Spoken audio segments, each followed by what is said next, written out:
Ya. Ayo dilanjut. Ya wong dino macet dilanjut.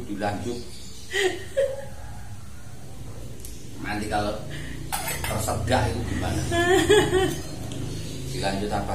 Ceritanya kemarin kan belum selesai loh tentang mimpi bertemu sama Mas Iqbal itu. Oke. Setauku ya yang dari ceritanya jenengan. Dilanjut itu kan aku yang cerita. Ini aku baru mau ngomong itu kamu sudah ngomong. Yo, udah tak dengerin tak. Gini loh, setauku dari ceritanya jenengan, Mas Iqbal itu dulu waktu menjelang mau meninggal, itu kan sering ngomong ada sipir lah, terus ada penjaga lah, kita itu tawanan politik, kita itu diawasi sipir, ada 2 sipir kayak gitu kan. Nah, apakah suasana di dalam apartemennya Mas Iqbal itu sama kayak gitu, suasana kayak di penjara gitu? Gimana ya?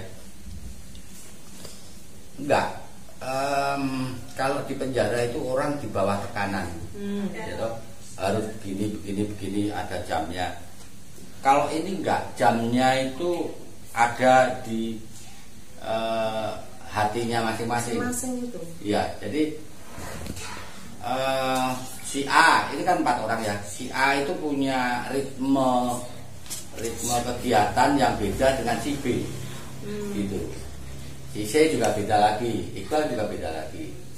Misalnya begini, sewaktu Iqbal mengajak aku ngobrol di tempat tidurnya itu, aku lihat beberapa orang itu sudah melewati 2 sholat. Ada yang 1 sholat plus wiridan yang sangat lama. Ini bisa jadi karena Iqbal punya ritme yang beda, bisa jadi juga menurut dia ketemu aku itu sesuatu yang penting. Bisa begitu kan. Tapi kan ada salah satu kemungkinan di mana ritmenya beda. Kalau begitu berarti ini gak kayak di penjara dong. Tapi memang sih di sana tidak ada ngerumpi, bicara yang gak penting, terus gak ada gibah lah ya. Gibah itu gak ada, terus ini apa, piknik juga gak ada. Jadi gak ada orang keluar dari apartemen sekedar cari angin tuh balik lagi, gak ada. Gitu. Jadi seakan-akan semua berpacu menurut patokannya sendiri untuk beribadah. Situasinya begitu. Jadi apa ya, ritmenya itu ya itu aja, siklusnya itu aja, tapi dilakukan dengan antusias, senang hati. Cuma memang atmosfernya itu bukan atmosfer selengean di situ. Nggak ada yang bergurau, lo lagi makan apa, nggak ada. Gitu. Jadi lebih formal. Gitu. Terus ini yang kan itu kan tadinya kan Mas Iqbal itu bilangnya kan sipir lah, ada penjaga lah, kita tawanan lah. Nah habis itu kan itu ternyata malaikat gitu kan. Ya menjelang meninggal dia. Menjelang meninggal kan gitu ya. Seingatku kan dari ceritanya jenengan. Nah apakah bapak kos yang ada di situ itu malaikat yang disebutkan Mas Iqbal itu? Aku nggak tahu kalau itu, karena Iqbal menyebut bapak kos. Biasanya kalau di mimpi kan, kalau apa kita ngobrol sama orang bicara apa, kita bisa langsung tahu maksudnya gitu. Aku nggak bisa, bahkan melihat figurnya juga enggak. Gitu. Ya, jadi kayak tadi ya, ketika di luar apartemen itu aku bisa melihat bahwa isinya setiap apartemen itu, setiap kamar itu 4 bisa tembus melihatnya gitu loh. Tapi ngomong tentang bapak kos itu nggak ada imaji atau gambaran bapak kosnya kayak apa, muda apa tua atau pakaiannya gimana, itu nggak ada gitu. Jadi bapak kos itu, karena itu beberapa kali diomongkan sama Iqbal, itu kesannya sebagai sesuatu yang dekat dan sangat peduli pada mereka, tapi mereka semua segan gitu. Mereka semua segan. Kalau kita waktu kos kan nggak begitu. Kalau bapak kos itu kan identik dengan bayar kos. Apalagi kalau belum bayar terus ketemu bapak kos itu rasanya deg-degan ya. Iya, dan sudah dapat surat itu ya, sudah tagihan maksudnya. Itu kalau figur bapak kos itu kan kita bayangkannya kan jumlah uang yang harus segera dibayar atau kita disuruh pergi kan gitu. Tapi itu di dalam mimpi itu nggak ada sama sekali. Jadi bapak kos itu sesuatu yang dekat, tapi mereka segan, bukan takut ya, segan.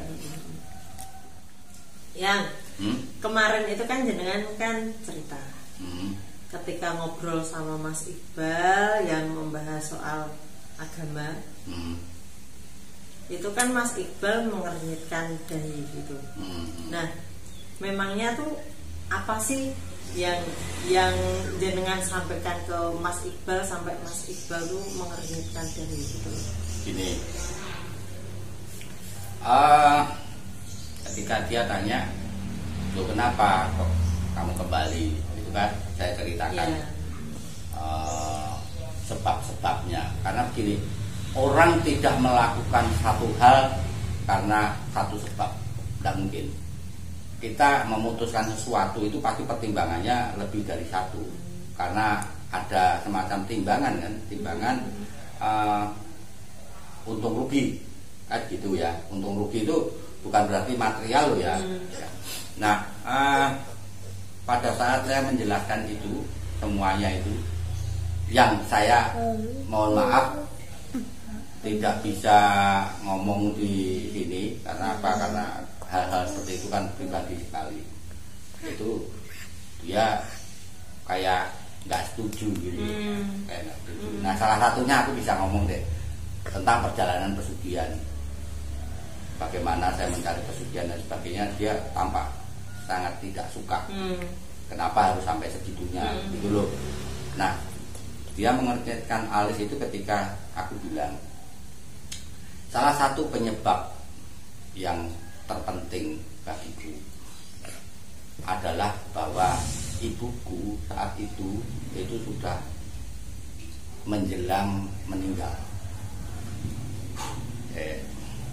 Bilang meninggal, beliau sudah sakit-sakitan dan tampaknya beliau juga tahu bahwa akan segera kembali kan gitu toh. Nah, suatu ketika ibuku ngomong sama aku, "Lek, aku belum bisa pulang dengan tenang apabila kamu masih berada di jalan yang berbeda." Kenapa? Karena kamu anak tertua gitu loh, anak barep, dan aku khawatir kalau kamu seperti ini, adik-adikmu nanti seperti bagaimana gitu loh. Kalau dia nggak ada kan ini jadi kehilangan apa ya, tonggak untuk dipegang.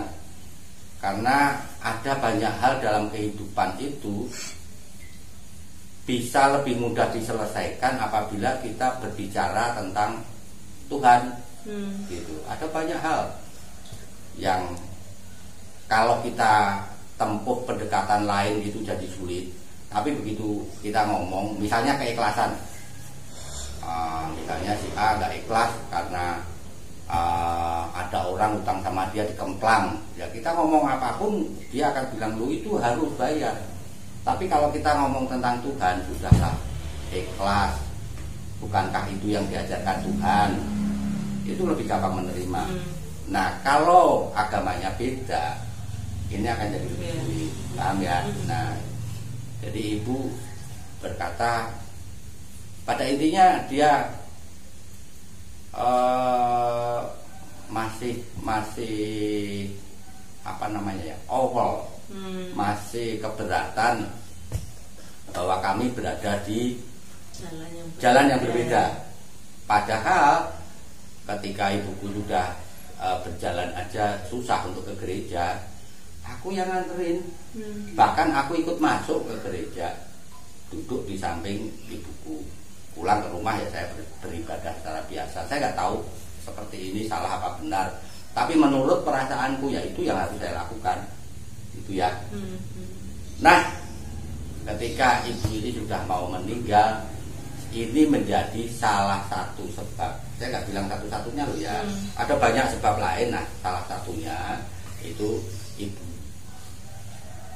Aku ngomong sama Iqbal, bagaimana aku bisa membahagiakan Tuhan yang tidak nampak kalau membahagiakan ibuku yang nampak di depanku aja nggak bisa. Perkara keputusan ini salah, aku akan menanggungnya. Itu kalau dia begini.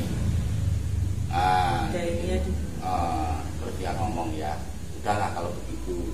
Cuman kita tidak akan berada di tempat yang sama, di apartemen yang sama.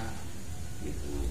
Berarti itu yang jenengan lihat tuh banyak apartemen di situ tuh mungkin beda-beda gitu ya, beda-beda kepercayaan ini harus, gitu ya. Ya mungkin, tapi mungkin ini harus digarisbawahi karena aku nggak bisa melihat ke apartemen lain.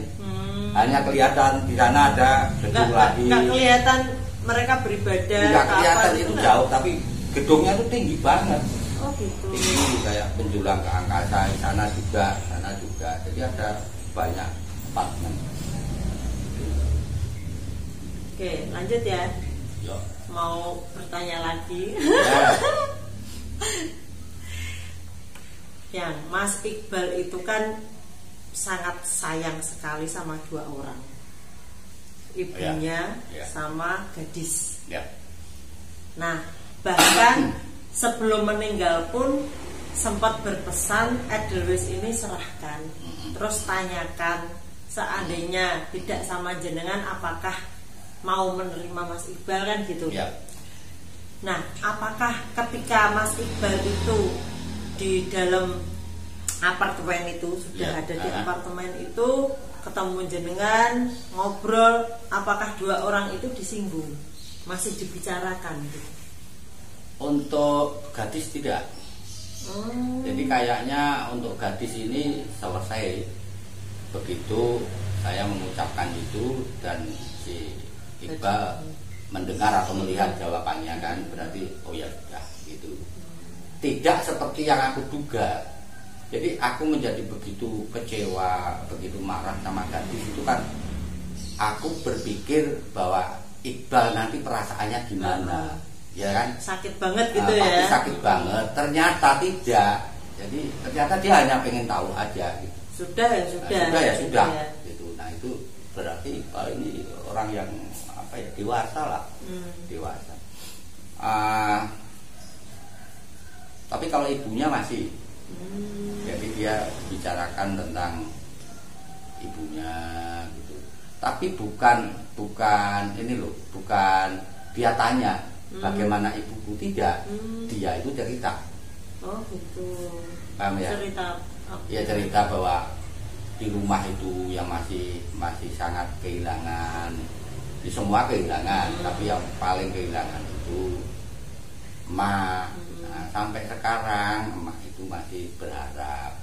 Padahal sebenarnya kami itu saling bertaut, gitu. Bertaut itu gini, setiap kali si emak ini mendoakan, dan bukan hanya emak, adiknya mendoakan, kakaknya mendoakan, itu sampai gitu.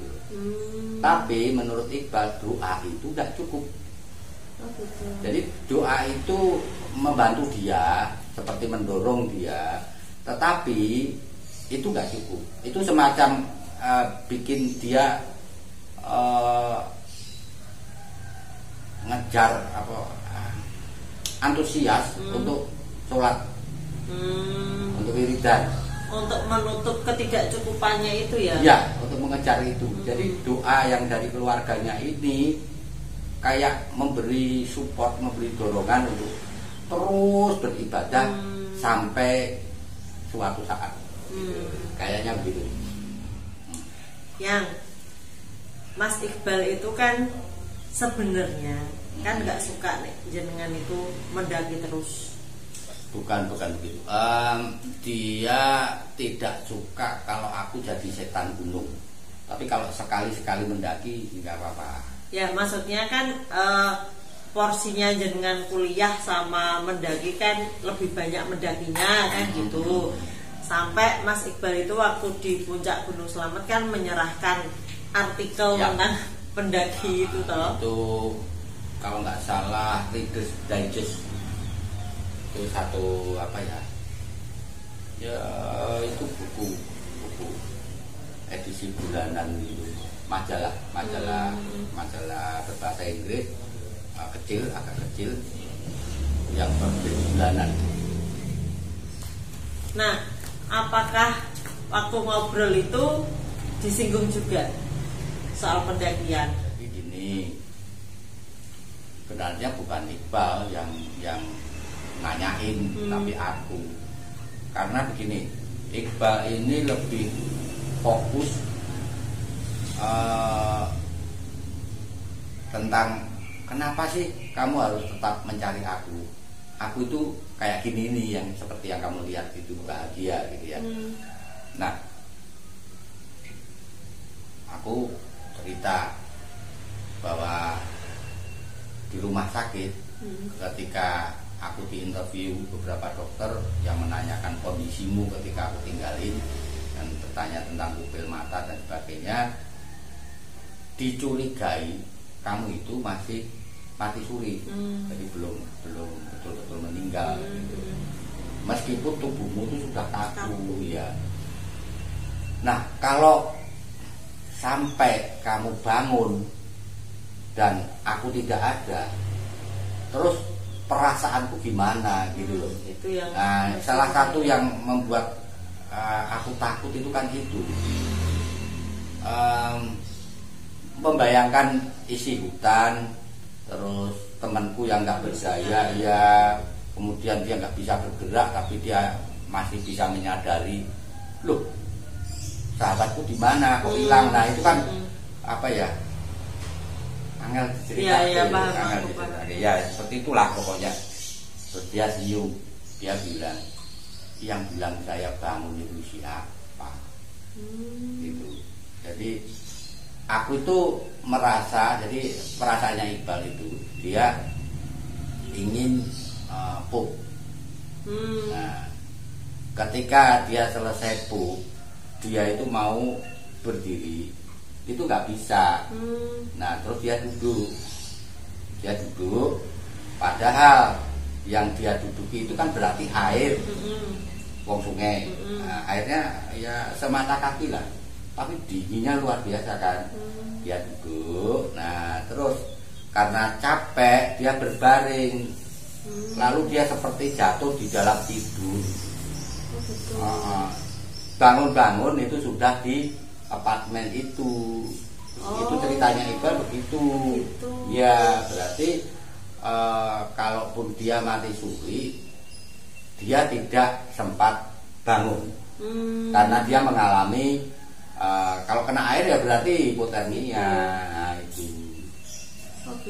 begitu. Nah terus aku bilang, aku loh berpikir tentang itu membuat apa ya, aku punya rasa bersalah yang begitu besar. Ya bukan rasa bersalah ya, rasa bersalah bercampur ketakutan, jangan-jangan gitulah. Nah itulah salah satu yang jadi ciri manusia itu kan, kita itu terpenjara di dalam ketakutan yang terbentuk oleh persepsi kita sendiri. Di situ aku merasa mimpi ini sangat mencerahkan, sangat membebaskan. Nah, sampai kemanapun aku naik gunung itu, kalau sampai di puncak, apalagi di gunung yang belum pernah kita kunjungi bareng, aku selalu ngomong, Iqbal, gagah, aku sampai di sini, gitu. Terus reaksinya dia itu gini,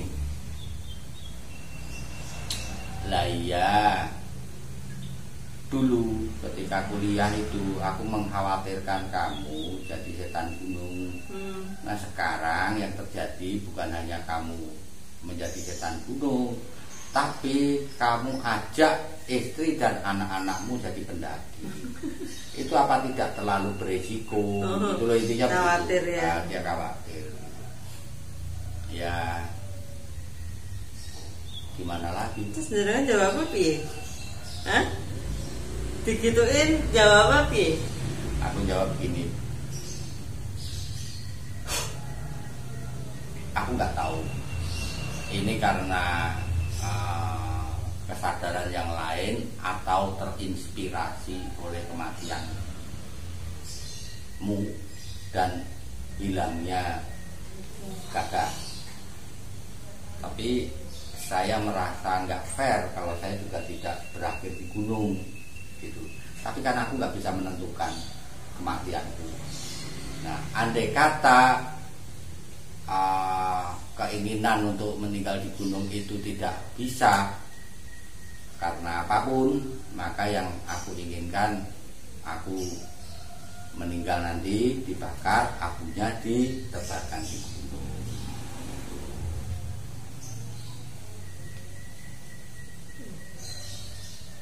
Kamu nggak tanya Iqbalnya bilang gimana? Aku ngomongin masalah itu tuh rotok piye gitu. Nah, berarti kamu kan egoisnya itu kamu tanya, begitu dijelasin, terus ada yang kena permu, terus kamu jadi melo. Mas Iqbal piye? Jawabannya, tanggapannya dengan jawabannya kalau di dalam agamaku itu hal yang tidak perlu, bahkan tidak boleh dilakukan. Karena manusia diciptakan dari tanah, maka dia kembali ke tanah. Jadi ini semacam siklus lingkaran, kembali ke asal, filosofinya begitu. Nah, terus aku bilang, ya kalau dalam agamaku pun sebenarnya juga harus dimakamkan, dipendam, tetapi beberapa orang diperlakukan dan no problem. Ya kalau sudah sampai ke perbedaan gitu kan akhirnya kan dia yang bisa manggil kan, toh kami tidak berada di apartemen yang sama kan gitu. Terus ngobrolin apa lagi? Itu lama ya.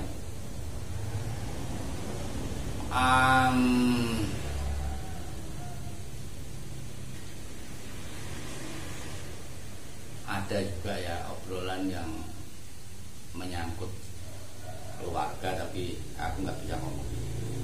Ini tuh jangan-jangan lah jenengan aku baru mau bilang, jangan-jangan jenengan itu tidak cerita semuanya gitu. Ada yang jenengan saring gitu kan?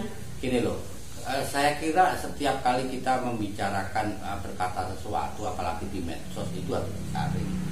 Gitu ya. Yang penting intinya itu tidak aku korupsi, tetapi hal-hal yang bisa menimbulkan perbedaan persepsi atau kesalahpahaman itu yang harus ditimbang. Jadi untungnya apa sih kalau saya ceritakan itu, gitu.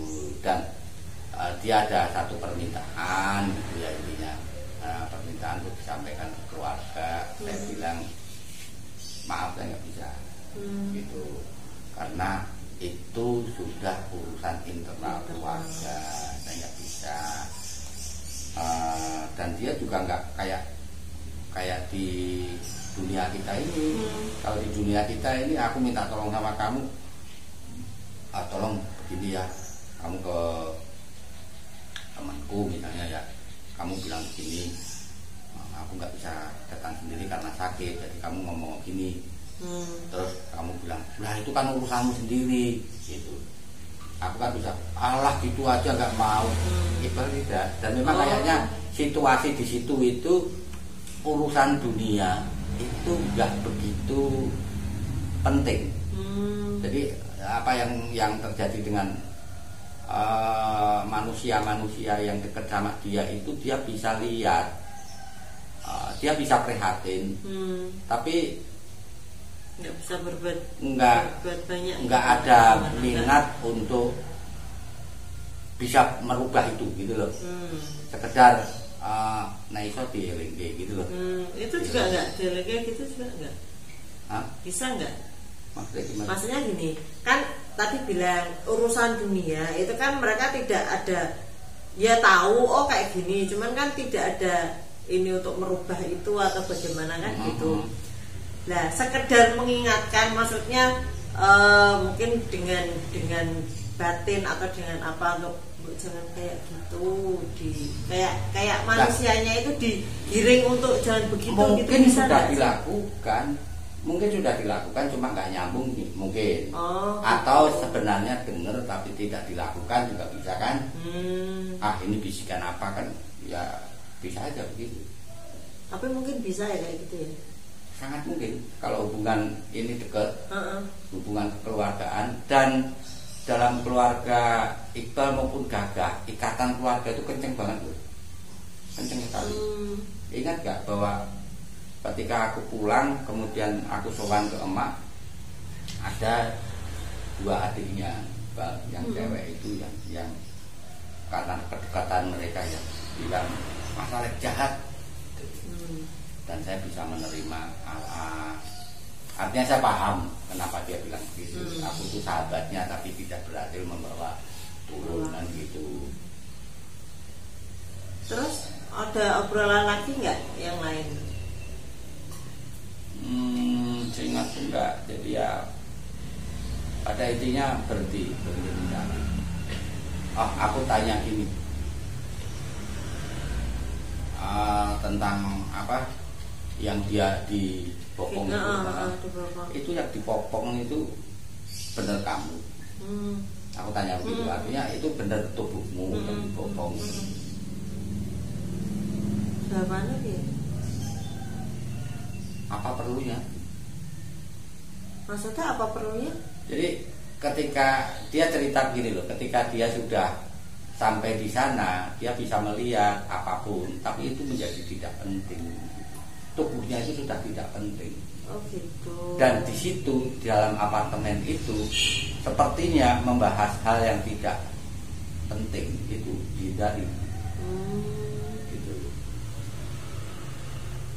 Berarti nggak mau membahas gue bener tubuhku ponda ponda gitu enggak. Dia tidak menjawab iya atau enggak atau gitu. Bukan itu tidak. Tapi itu nggak penting. Jangan terjebak pada hal-hal seperti itu gitu loh. Paham. Jenengan nggak ngoyak ya? Maksudnya nggak jenengan kejar? Enggak. Aku bisa memudahkan cara berpikir kita. Gini, kamu bayangin deh, kamu tarik nafas, kamu bayangin. Kamu berjalan dari sini ke sana. Kalau kamu sudah sampai di sana, terus jejakmu itu diteleki pitik, apa itu akan membuat langkahmu berhenti, terus pitikmu itu kamu lempar apa? Ya enggak lah. Kenapa? Udah sampai sana ngapain balik lagi? Sama. Kira-kira enggak penting gitu. Situasinya yang penting udah sampai sana kan gitu. Sama, persis seperti itu. Jadi yang penting sampai di apartemen itu. Apa yang terjadi dengan tubuhku ngapain sih dibahas? Gitu sama. Bagi kita itu kayak penting. Kenapa? Kita belum mengalami. Gitu. Jadi kita masih punya persepsi yang ternyata bukan salah tapi bodoh. Gitu. Terjebak pada ini loh. Ya kayak kamu gini lah, dan harus pakai lipstik. Nanti kalau sudah meninggal tahu, ngapain aku duduk sama suamiku aja pakai lipstik. Gitu loh misalnya. Nanti nek enggak cantik, nanti kamu udah gendut nggak cantik gitu. Aku pernah tau bilang gitu. Pernah kok gendut toh yang sekarang gitu kan, aku jadi minder toh, makanya kan. Kayaknya bukan gendut lah, aku bilang kok semok toh. Enggak gendut. Jadi ngena gitu loh, makanya kan ya gendut nggak apa-apa lah, yang penting bedaan gitu. Ya maaf lah, habis ini aku tak bilang kamu kok bahenol. Terus habis itu? Ya, yang terakhir itu kita ngomong soal Gagah. Jadi aku tanya, benar nggak bahwa Gagah sampai ke tempatmu balik lagi gitu ya? Itu benarkah itu yang dilakukan Gagah? Dan dia jawab, iya. Oh iya? Iya. tas ransel merah itu ditemukan di situ itu, ya toh? Iya. Berarti kan Mas Gajah kan balik lagi ke situ. Iya, gitu. iya. Jadi persepsiku waktu dulu bahwa tidak mungkin ini dinaiki Gagah itu juga salah. Karena Gagah mungkin mencari cara melambung atau gimana lah, aku nggak tahu. Biar sampai ke situ. Tapi ya. Gagah berhasil kembali ke situ. Itu menurut cerita si Iqbal. Terus sampai di situ, terus piye? Cerita lengkap nggak Mas Iqbalnya? Cerita lengkap gimana? Maksudnya gini, iya Mas Gagah kembali ke situ. Nah pas kembali ke situ kondisinya mungkin pas begini dan lain sebagainya gitu loh. Ya dia cerita bahwa si Gagah ini membungkus dia pakai pakaian-pakaian yang masih bersih, dan itu yang dipakai pakaiannya Gagah sendiri. Karena kalau pakaiannya Gagah kan dia tahu mana yang bersih. Nah terus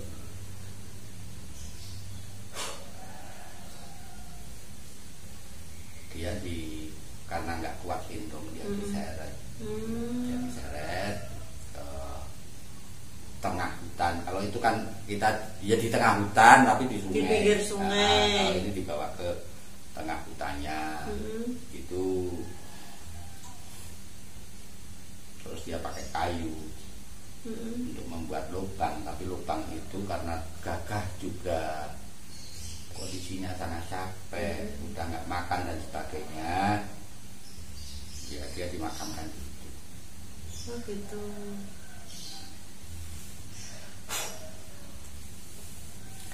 Tapi gini, waktu kami ngobrol itu di dalam mimpi, aku tidak ada rasa sedih loh. Oh iya. Gitu, beda sama sekarang. Sekarang mengenang mimpi itu aku sedih. Gitu, paham nggak? Jadi di sana yang aku rasakan lebih ke bahagia bahwa kedua temanku ini masih bisa saling berpelukan sampai saat-saat terakhir, meskipun aku tidak bisa.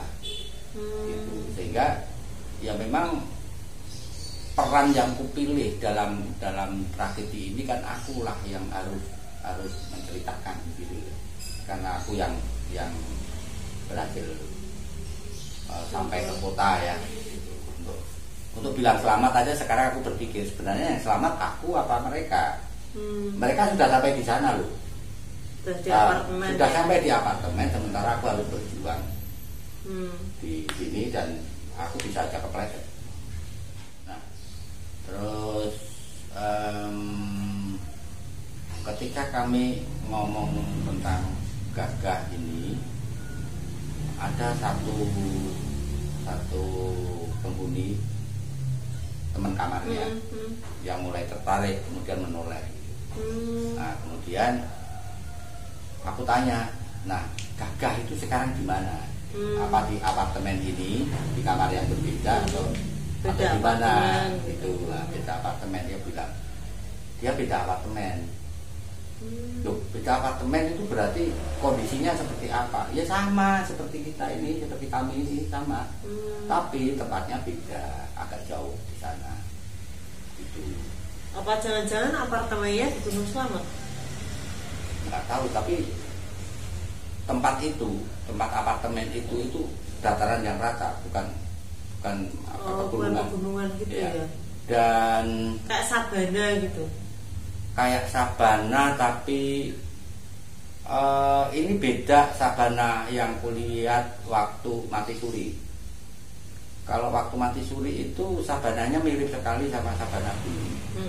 Ada awan, ada apa-apa. Ini enggak, ini langitnya bersih. Langit bersih, kemudian tanah itu berpasir. Aku kan nggak pernah ke gunung ya, tapi itu tanah yang berpasir, pasirnya kecoklatan, tapi ada rumputnya gitu loh. Paham nggak? Jadi itu nggak akan kita nggak akan kita jumpai di dunia non mimpi. Itu hanya ada di mimpi gitu. Ya,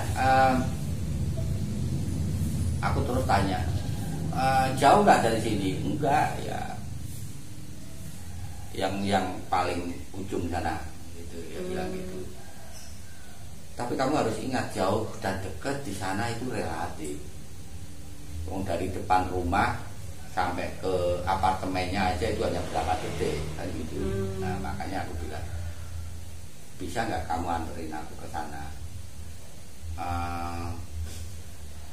Maksudku meskipun Iqbal itu sudah cerita kondisinya dia ya kurang lebih seperti dia, tapi kan belum puas kalau belum ketemu ya. Gitu loh. Aku mau ketemu, aku juga kalau perlu mau minta maafin ya. Aku mungkin kurang memaksa diri waktu ketemu sama kamu, atau bodoh sekali sampai nggak bisa berorientasi pada suaramu sampai harus turunnya sampai di bawahmu dan sebagainya lah.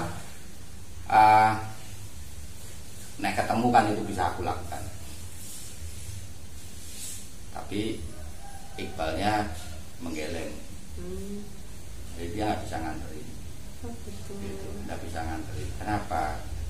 Dia bilang bapak kos nggak mungkin mengizinkan. Itu jadi, tapi ekspresinya bukan takut loh. Sebenarnya bisa juga bahwa si Iqbal enggan, mungkin juga sih. Kayak mungkin rule-nya gini gitu. Mungkin begitu.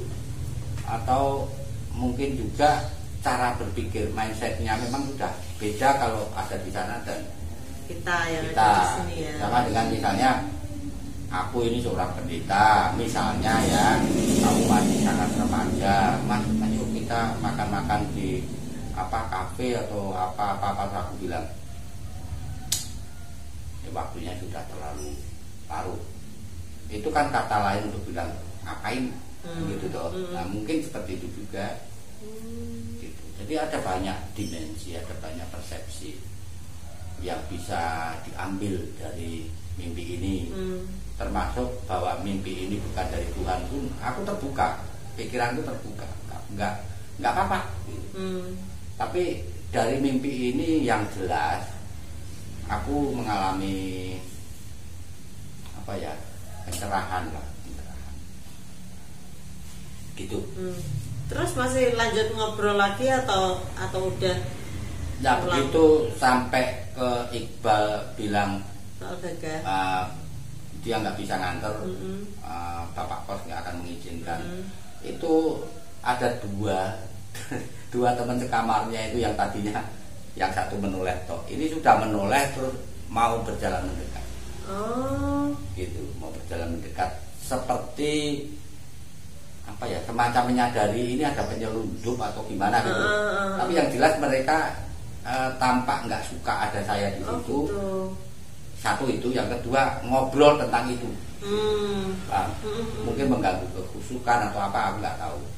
Nah terus Iqbal juga ngerasain itu, paham. Terus aku dirangkul diajak, yuk antar pulang.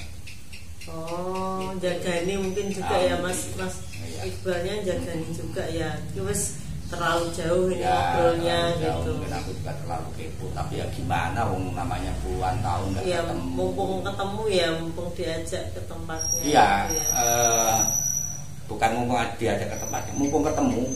Jadi pertanyaan-pertanyaan yang mengganjal itu aku tanyakan gitu. Nggak taunya sampai pada topik yang rawan. Ya udah, terus aku diajak keluar sama seperti waktu datang itu. Kayak melayang gitu, kayak jalan tapi tidak. Gitu loh, set gitu. Nah melayang itu kan dua kaki kan diem aja gitu kan, kayak kuntilanak. Itu jalan gitu. Tapi gini. Iya ini jalan, tapi cepat gitu. Cepat gitu. Itu jangan dia masih dirangkul gitu atau digandeng atau? Dirangkul gitu. Oh gitu. Saya bisa merasakannya sampai sekarang, kehangatan ini, bukan kehangatan tubuhnya. Iya paham. Kehangatan care-nya itu, ya. Bahwa sampai sekarang dia masih melihat aku gitu. Masih peduli, masih. That makes me happy. Gitu. Oke, di cut dulu, lanjut untuk cerita mimpinya Mas Gagah, ketemu Mas Gagah itu di next part. Ini ya. Jadi part 2. Soalnya capek juga ya. Ya itu dulu Lor, nanti dilanjut di part 3.